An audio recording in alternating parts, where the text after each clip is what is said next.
L'histoire de l'OMS, lorsque vous la lisez, lorsque vous la comprenez, nous démontre à tous et à toutes qu'il est possible de réaliser de grands résultats quand les nations s'unissent dans un élan commun. Oui, nous sommes tous OMS, car nous sommes tous des acteurs de la santé et nous sommes fiers des progrès accomplis.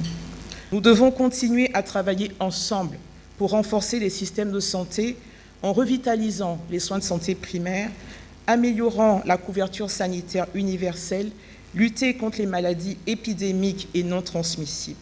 Je voudrais à ce stade-ci de mon propos réitérer mes sincères remerciements au gouvernement du Bénin pour sa confiance sans cesse renouvelée à l'OMS, aux autorités décentralisées pour leur engagement en faveur de la santé et au personnel de santé où qu'il exerce sur l'ensemble du territoire national pour leur rôle primordial dans la dispensation des soins.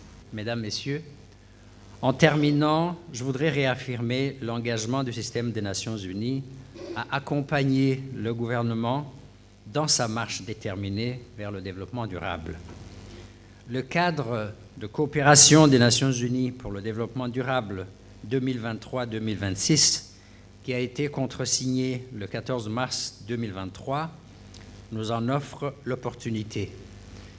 Car en effet, sur les 3 piliers que compte le cadre de coopération, le deuxième priorise les investissements dans le capital humain, ce qui inclut la santé. Enfin, permettez-moi de terminer par là où j'ai commencé, c'est-à-dire féliciter à nouveau l'OMS pour ses réalisations remarquables au long des 75 dernières années et lui souhaiter plein succès pour la suite. Longue vie à l'OMS, vive le Bénin, vive les Nations Unies et la coopération internationale. Bonne journée mondiale de la santé à toutes et à tous. Merci.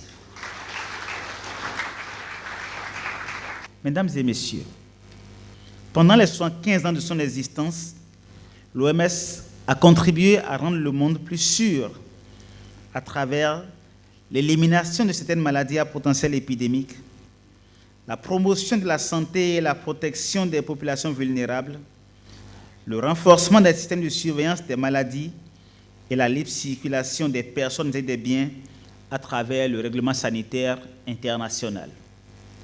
Permettez-moi de vous solliciter par des ovations à accompagner l'annonce de ces champions identifiés pour nous représenter, pour accompagner l'OMS au cours de cette année.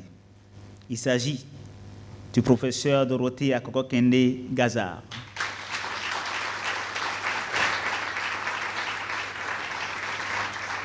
ancienne ministre de la Santé du Bénin, le professeur Marina Dalmeda Massoubodi, qui n'est pas avec nous, ancienne ministre de la Santé du Bénin, l'honorable député à l'Assemblée nationale Ake Natonde, qui s'illustre particulièrement dans la lutte contre le paludisme. À nos côtés, le docteur Moussa Yarou, un des plus célèbres de cabinet du ministère de la Santé, le professeur Martin Tchobli, un éminent anesthésiste réanimateur, et le docteur Pierre Mpele, ancien représentant de l'OMS au Bénin. Félicitations à vous pour votre contribution à l'édifice de notre système de santé. Je voudrais, avant de mettre un thème à mes propos, adresser mes remerciements à l'ensemble de la représentation résidente de l'OMS au Bénin, en particulier à sa représentante, Mme Tania Bissouma-Ledjou, pour la qualité de la collaboration qui règne entre nos équipes, pour son leadership et pour les bonnes initiatives qu'elle ne cesse de prendre au bénéfice de notre système de santé. Je vais d'abord commencer par féliciter l'OMS et souhaiter bon anniversaire pour les 75 ans. Un partenaire ou une agence aujourd'hui incontournable en ce qui concerne notre santé et la santé de nos populations. Donc bon anniversaire. Et je suis très honorée d'être sur ce panel. La collaboration, elle est excellente. Elle est fructueuse, elle est saine. Et elle va au-delà de la santé. La santé est parce qu'elle prend aussi en considération tout ce qui est relatif à l'eau, l'hygiène et l'assainissement, et aussi en ce qui concerne la nutrition des enfants. Je vous remercie pour nous avoir résumé, parce que c'est un grand exercice. 75 ans de collaboration résumée en 2 minutes, il fallait le faire. Nous retenons que cette collaboration, elle est importante et cruciale pour l'atteinte donc des différents objectifs assignés par l'OMS et que l'OMS s'est donné. Et donc, merci pour votre intervention. On va peut-être revenir à vous après, si vous le souhaitez. Je souhaiterais bien parce que je n'ai pas terminé. D'accord. Bon, ce sera un privilège de revenir à vous, pourquoi pas. Je m'adresse maintenant au représentant résident de l'USAID au Bénin, M. Karl Anderson. Collaboration certainement fructueuse également et bénéfique pour nos populations.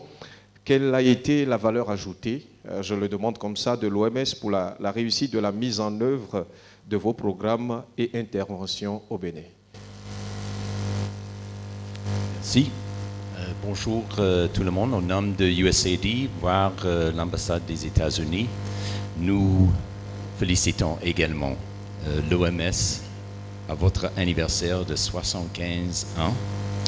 Et c'est vrai que le gouvernement américain est depuis longtemps activement engagé avec l'OMS, tant qu'au plan technique que sur le plan financier. Les États-Unis et l'OMS sont tous deux engagés dans la lutte contre le polio, VIH, tuberculose et le paludisme, tout en contribuant à faire progresser les priorités mondiales en matière de santé, telles que la lutte contre les épidémies émergentes, je reviens à ce sujet, les soins primaires pour les mères et les enfants. Ici, je crois que les axes de valeur ajoutée, si je peux dire, c'est toujours l'assistance technique OMS par rapport au ministère de Santé. Seconde, établissement de normes sanitaires internationales et fournir des conseils sur les questions. 3, et je reviens aussi pour le troisième, coordonner et soutenir les réponses internationales aux urgences sanitaires telles que les épidémies. 4, promouvoir et défendre une meilleure santé pour tous les Béninois. Pour le futur, j'ai mentionné les questions de paludisme. Il faut rappeler que c'est l'OMS, à partir d'octobre 2021, qui a fait la recommandation historique de l'utilisation de vaccins RTS comme un nouvel élan à la lutte contre le paludisme. Et les promesses, les possibilités sont là. Mais je viens de dire ce troisième axe, coordonné.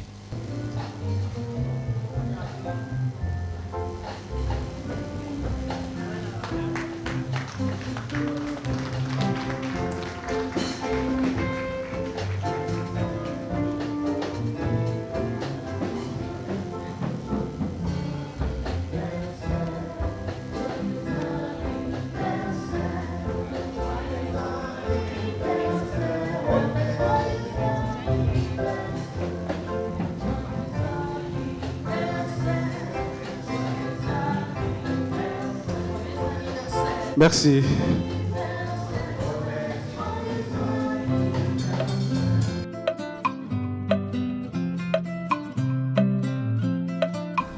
Cette mascotte a été façonnée, dessinée par nos frères béninois peintres, mais ils l'ont fait avec un génie. Reproduire une petite mascotte sur un mur de plus de 13 mètres de hauteur, c'est quelque chose à faire. Et ensemble, je voudrais qu'on puisse dévoiler cette fresque.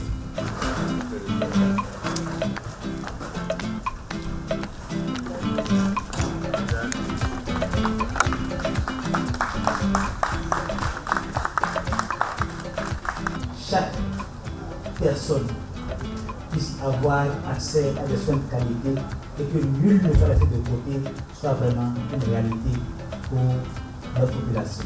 Merci beaucoup. Et joyeux anniversaire encore.